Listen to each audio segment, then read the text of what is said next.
que seja bem-vindo ao meu canal. Não se esqueça de deixar o like no vídeo e se inscrever no canal. E hoje eu tô aqui pra contar uma história pra vocês de que eu e a Malu a gente tocou a geladeira. Foi muito legal. Ai meu Deus, Malu, você tem certeza disso? Claro que eu tenho, Meg. Vai lá com isso, abre a geladeira.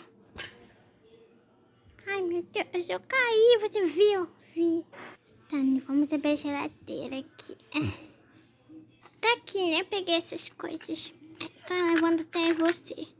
Vai logo, Meg, com isso. Ai, tô indo. Aleluia, né, Meg? Agora eu vou comer esse cookie aqui, ó. Tá delicioso.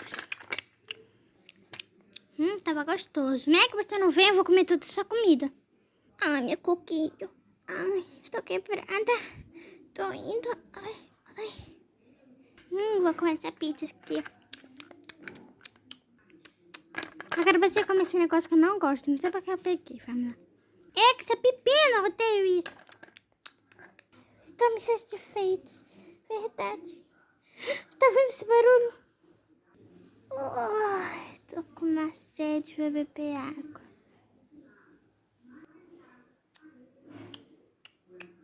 Ai, meu Deus, corre pra onde? Corro pra onde? Corro pra lá ou pra cá? Meu Deus, eu vou correr pra cá. Vem, Manu. Quer dizer, Malu, a área tá limpa. Vem, só a gente pra cama. Vem aqui. Vem, Manu. Vem, menina. Tô indo. Ai, meu Deus. Pronto, finge que tá dormindo. Hã? Eu juro que vi alguma coisa ali. Acho que não era nada. Vou voltar a dormir.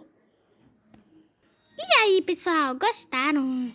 Se vocês gostaram, deixe seu like e se inscreva no canal. Até o próximo vídeo e tchau!